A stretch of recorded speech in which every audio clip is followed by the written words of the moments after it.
The Chinese political party, the CCP, has claimed for a long time that they have alleviated absolute poverty.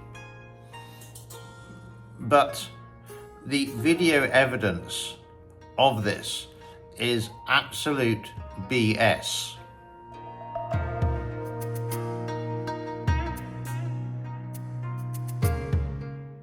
There are still some CCP shills, as we used to call them, who would absolutely say this, that China has alleviated absolute poverty.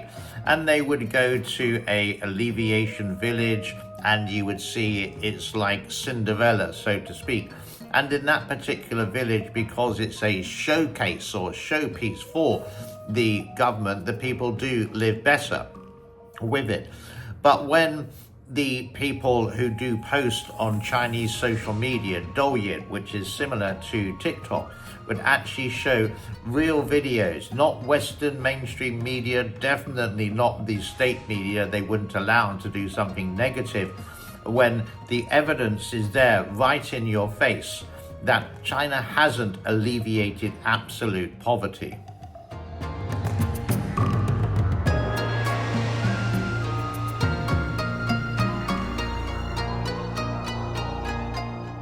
What they have done, and there is evidence of this, they have taken 800 million people from the very basic poverty line to the next level up. And one way they have done this is to cut the poverty line down. So let's say to be poor, you would earn under $1 a day. Now they've cut that down to 80 cents a day. So if you earn 90 cents, you are not poor. That's the Chinese government for you, manipulating figures.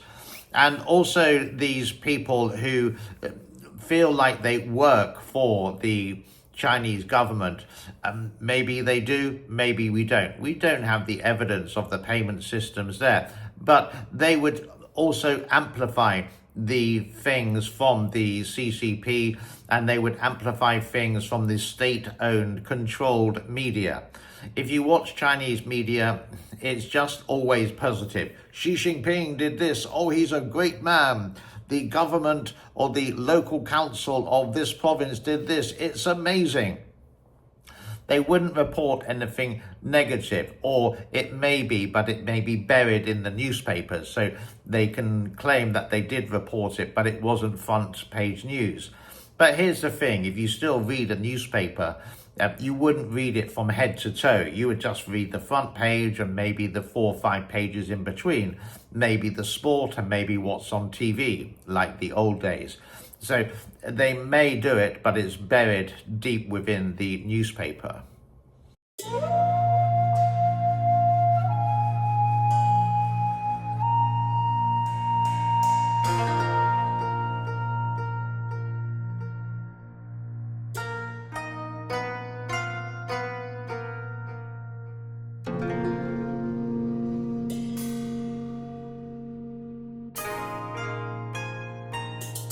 Now, I was in China. I used to live in China 94 to 95, and I had a great time. I was one of the first DJs into China, and definitely the first foreign DJ into the city of Wuhan. And I was treated, like a king, you could imagine.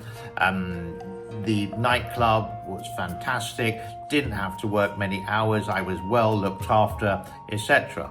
But it was a poor country. It was developing. I remember there was an apartment building being built next to my place where I lived, and I lived in a Chinese old 6-story walk-up building.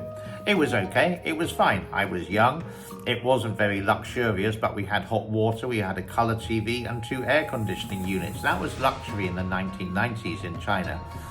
So it has improved a lot, and I would say in the 90s and the 2000s, but people would say, oh, it's dramatically improved with Xi Jinping.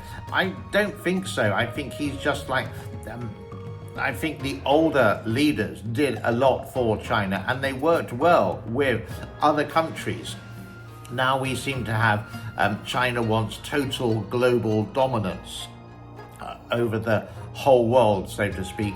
And the amount of lies that come out from the Chinese government, and they're so easy to show you that these are lies, and then the topic would disappear, and then it would rear its ugly head again, like the poverty in China. And here I've shown you the evidence, the actual evidence from Chinese vloggers, people on Douyin, TikTok example, my little red book, showing you what it can be like for some people in China. So they haven't alleviated absolute poverty. Has got better, but it isn't 100% gone yet. I think there's still a long way to go. Coming up in the near future on my channel, some adventures in Cambodia.